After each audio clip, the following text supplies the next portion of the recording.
Sound మాత్రం చాలా ఎక్కువగా ఉంది ఇక్కడ చూస్తా ఉంటే. ఒక విధంగా దామరపల్లి దద్దరిల్లిపోతా ఉంది పసుపుతోటి.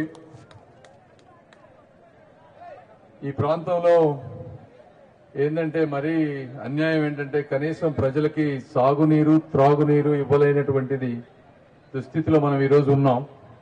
ఎందుకని మీరు ఒక్కసారి ఆలోచించుకోవాలి.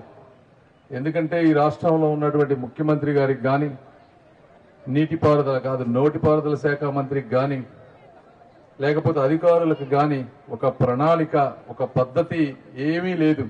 ఎందుకంటే రైతులకు 2 పంటలు కావాలి, ఏ టైంలో ఎంత నీళ్లు కావాలి అని ఆలోచించే నాదుడు కూడా లేడు ఈ రోజు పరిస్థితుల్లో. అందుకే ఇక్కడ సాగర్ కెనాల్ నుంచి నీళ్లు వదిలే పరిస్థితి లేదు. చెరువులు చూస్తే మరి ఆ ఫిల్టర్ బెడ్ అవన్నీ పాడైపోయినాయి అంట. ఎందుకు పాడైపోయినాయి? ప్రతిదానికి ఒకసారి ఫిల్టర్ వేస్తే మెయింటెనెన్స్ చేసుకోవాలి. మనం ఎప్పుడైనా మెయింటెనెన్స్ చేసుకోకపోతే ఏ ఆర్ఓ ప్లాంట్ అయినా కూడా పాడైపోతుంది. ఇదేంటంటే కనీస జ్ఞానం. ఆర్ఓ ప్లాంట్లలో ఫిల్టర్ మార్చుకోవడం అనేది ఒక బేసిక్. ఇవి కూడా తెలియని పరిపాలక, ఇవి కూడా తెలియని ఎమ్మెల్యేలు కానీ వీళ్ళందరూ ఈ రోజున ఉన్నటువంటి పరిస్థితి. అదే మరి ఈ ప్రాంతంలో చూస్తే సిమెంట్ రోడ్లు చూస్తే ఎంత అద్భుతంగా ఉన్నాయి అంటే 24,000 కిలోమీటర్ల తెలుగుదేశం పరిపాలనలో ముఖ్యంగా ఈ ప్రాంతంలో శ్రావణ్ కుమార్ గారు ఇంత మంచి రోడ్లు వేశారు. మరి ఒకే ఒక రోడ్డు 1,20,00,000 రూపాయలు పెట్టి లామ్ నుంచి వచ్చేటువంటి రోడ్డు 80% పనులైనా కూడా ఆ 20% కూడా పూర్తి చేయలేనటువంటి పరిస్థితుల్లో ఈరోజు ఈ పరిపాలకులు ఉన్నారు. ఎందుకున్నారు అని మీరు ఆలోచించాలి. జగన్మోహన్ రెడ్డి గారి రాజకీయం ఏంటంటే ఓట్ల రాజకీయం. రోడ్లు నీళ్లు ఇవి జనరల్ గా ఇస్తే వ్యక్తిగత ప్రయోజనాలు కాదు. వ్యక్తిగత ప్రయోజనాలంటే ప్రతి మనిషికి ఒక 3,000 2,000 వేస్తే ఆ ఓటు జగన్మోహన్ రెడ్డి గారికి పడుతుంది అనేటువంటి ఒకే ఒక ఆలోచనతో మౌలిక సదుపాయాలని పూర్తిగా మర్చిపోయారు ఆయన. అంటే ప్రతి ఒక్కళ్ళు తెలుగుదేశం పార్టీ కూడా ఇదే విధంగా ఆలోచిస్తే రోడ్లుండవు, నీళ్లుండవు, బురదల్లో నడవాలి.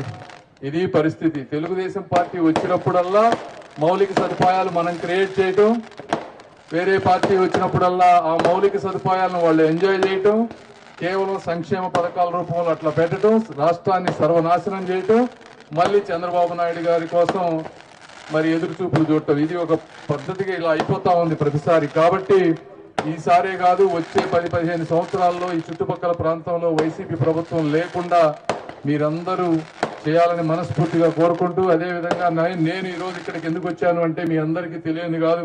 నేను కూడా ఒక సామాన్య మధ్యతరగతి కుటుంబం నుంచి కష్టపడి అంచెలంచెలుగా ఎదిగి ఒక గొప్ప స్థాయికి వెళ్లి మళ్ళీ నా మూలాలు మర్చిపోకుండా ఈ ప్రాంతానికి ఏదో ఒకటి చేయాలనేటువంటి ఒక కృతనిశ్చయంతో వచ్చినటువంటి వ్యక్తిని.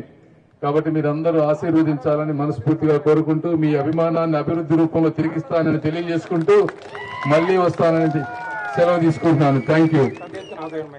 టీడీపీ, బీజేపీ, జనసేన మిత్రపక్షాల కూటమి తరపున గుంటూరు పార్లమెంట్ సీటుకు పోటీ చేస్తున్న పెమ్మసాని చంద్రశేఖర్ గారికే ఓటు వేద్దాం. మన గుంటూరుని గెలిపించుకుందాం.